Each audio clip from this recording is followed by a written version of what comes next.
Hello and welcome back to my channel. हम लोग William Shakespeare की सोनेट सीरीज कर रहे हैं और आज का हमारा सोनेट है सोनेट नंबर 5। विलियम शेक्सपियर ने 154 सोनेट्स लिखे हैं और उनके जो पहले 1 से लेकर 17 तक सोनेट्स हैं उनकी जो थीम है वो प्रोक्रिएशन थीम है। यानी कि वो एक यूथ से शादी करने के लिए कह रहे हैं। एक ब्यूटीफुल यूथ है जो कि बहुत ही हैंडसम है, बहुत ही सुंदर है।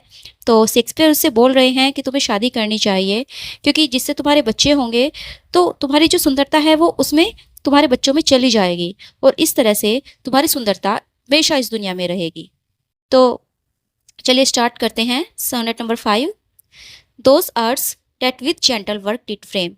दोज आर्ट्स, ये जो है कहा गया है उस टाइम को जो बीत गया है, जो समय चला गया है, डैट जिसने की विद जेंटल बहुत ही दयालुता से वर्क कार्य किया था, did frame the lovely gauge तुम्हारी इस सुंदरता को बनाने में। जो तुम्हारा ये लुक है, जो तुम्हारी ये आकर्षण है, एक तुम्हारा सुंदरता जो है तुम्हारी, इसको बनाने के लिए बहुत जो है जेंटल वर्क किया गया था। जो समय बीत गया है उसने बहुत ही उदारता से बहुत ही अच्छे से काम किया था, तब जाकर जो है तुम इतने सुंदर बने थे। वेयर एवरी आई डोथ ड्वेल, यानी कि वो सुंदरता जिसपे हर आंख ठहर जाती है। जब भी जो भी तुम्हें देखता है वो तुम्हारी सुंदरता को देखता ही रह जाता है। लेकिन ये काम किसने किया है? ये समय ने किया है, टाइम ने किया है। Will play the tyrants to the very same, वही समय, बिल्कुल वही समय जिसने तुम्हारी सुंदरता को बनाया है। विल प्ले द टायरेंट्स, वो तुम्हारे लिए टायरेंट भी बन सकता है।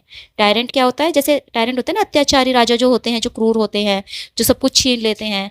तो इसी तरह जो समय है जिसने तुम्हारी सुंदरता को दिया है, वही समय आगे जाकर तुम्हारी ये सुंदरता तुमसे छीन भी सकता है। क्योंकि कहते हैं ना कि समय कभी एक सा नहीं रहता। आज तुम सुंदर हो लेकिन कल क्या होगा? कल तुम्हें बुढ़ापा आएगा और तब तुम्हारी ये सुंदरता चली जाएगी। आज जो आंखें तुम्हें देख रही है वही आंखें कल तुम्हें नहीं देखेगी। आज तो तुम्हारी सुंदरता को देखकर सब लोग तुम्हें देखते ही रह जाते हैं, लेकिन कल जब तुम बूढ़े हो जाओगे, तुम्हारी सुंदरता चली जाएगी, तो तुम्हें कौन देखेगा? एंड डेट अनफेयर, और ये तुम्हारे लिए अनफेयर होगा। विच फेयरली डोथ एक्सेल, जो कभी फेयर हुआ करता था, यानी कि जो तुम्हारे लिए कभी अच्छा हुआ करता था, जो ब्यूटी तुम्हारे लिए कभी अच्छी हुआ करती थी, वो आगे चलकर तुम्हारे लिए अनफेयर हो जाएगी। तुम सुंदर नहीं रहोगे, तुम स्मार्ट नहीं रहोगे, तो फिर तुम्हारे लिए वो अनफेयर हो जाएगी। फॉर नेवर रेस्टिंग टाइम, तो यहाँ पे जो है समय को कहा गया है नेवर रेस्टिंग, यानी कि जो कभी नहीं रुकता, जो आराम नहीं करता। लीड्स, ले जाएगा, समर गर्मी को, ऑन आगे की ओर, कहाँ ले जाएगा? टू हाइड विंटर, उस बेदर्द सर्दी की तरफ।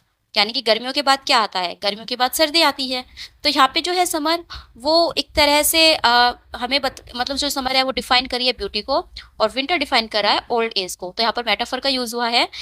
समर हमारे मतलब जो ब्यूटी है, हमारे जो यूथ एज है, और लेकिन फिर क्या होगा? फिर विंटर आएगा, हम बूढ़े हो जाएंगे। तो सर्दी में क्या होता है कि सब जो मतलब सब कुछ एक तरह से नष्ट हो जाता है, बंजर जमीन हो जाती है और पेड़ पौधे सब खत्म हो जाते हैं, बर्फ पड़ती है तो सब कुछ बर्फ में ढक जाता है। तो इसी तरह जो है बुढ़ापा आ जाएगा। तो वो कहते हैं कि ये जो समय है ना, ये कभी नहीं रुकता, ये हमेशा चलता रहता है। आज तुम यूथ हो, आज तुम जवान हो, लेकिन कल क्या होगा? कल तुम्हें बुढ़ापा आएगा। आज गर्मी का मौसम है, कल सर्दी का मौसम होगा। एंड कन्फाउंड्स हिम देयर, और उसको वहां पर कन्फाउंड कर लेगा। किसको? समर को, यानी कि समर को वहां पर बांध कर रख देगा, तुम्हारी जवानी को जो है वहां पर नष्ट कर देगा।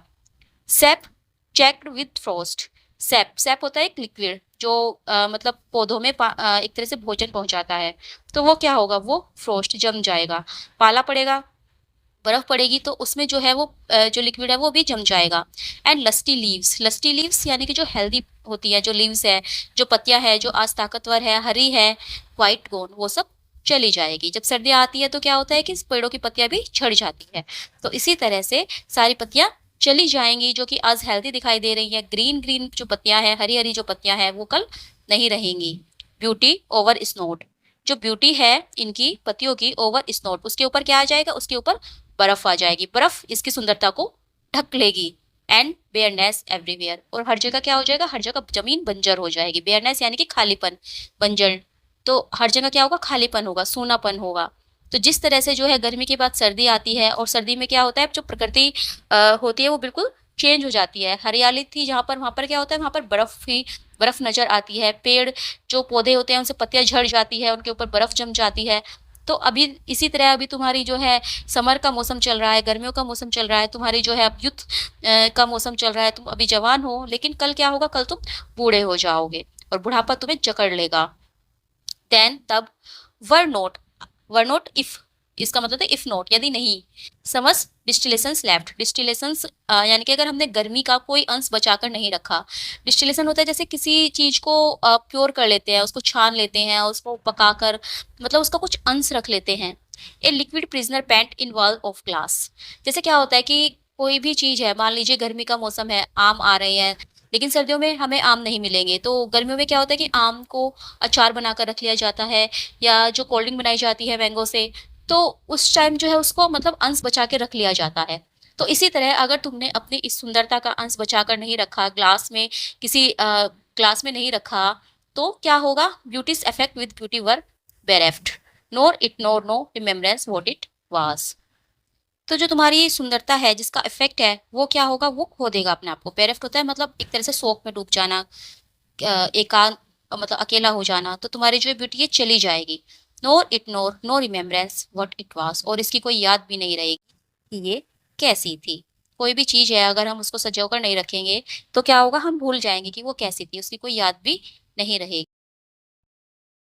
But flowers distil though they meet with, they with winter meet, but flowers, लेकिन जो फूल होते हैं, डिस्टिल्ड दो दे विद विंटर मीट, अगर हम उन फूलों का कुछ अंश रख लें, जैसे फूलों से परफ्यूम्स बनते हैं, तो हम अगर फूलों से इत्र बना लें, इत्र में क्या होगा, फूलों की सुगंध रह जाएगी, उनका कुछ अंश रह जाएगा। तो भले ही दे विद विंटर मीट, सर्दियां उन पर हावी क्यों ना हो जाए, वे सर्दियों से मिल क्यों ना ले, सर्दियां से जो है मतलब फूल सारे झड़ जाएंगे, लीज बट देयर शो, लेकिन उनका शो यानी कि उनका कुछ अंश, हमें पता होगा कि ये क्या है, their substance is still live sweet, वो अभी भी रहेगा। किस चीज में रहेगा, परफ्यूम में रहेगा। जैसे हम फूलों से परफ्यूम बना लेते हैं, तो भले ही जो है फूल नष्ट हो जाए, सर्दियां आएगी, फूल झड़ जाएंगे, फूल खत्म हो जाएंगे, नहीं खिलेंगे, लेकिन उनका अंश फिर भी रहेगा। हमें पता होगा कि ये परफ्यूम जो है किस फूलों से बना है। तो इसी लिए जो है विलियम शेक्सपियर उस युद्ध से कह रहे हैं कि इसलिए तुम भी शादी कर लो, ताकि तुम्हारी रिमेम्बरेंस इस दुनिया में रहे, हम तुम्हारे बच्चों को देखकर तुम्हें याद कर सके। लोग जो है जब बच्चों को देखेंगे तो वो तुम्हें याद करेंगे कि हाँ भाई, तुम भी जो है इतने सुंदर थे, तो इसीलिए तुम्हारे बच्चे भी इतने सुंदर हुए हैं।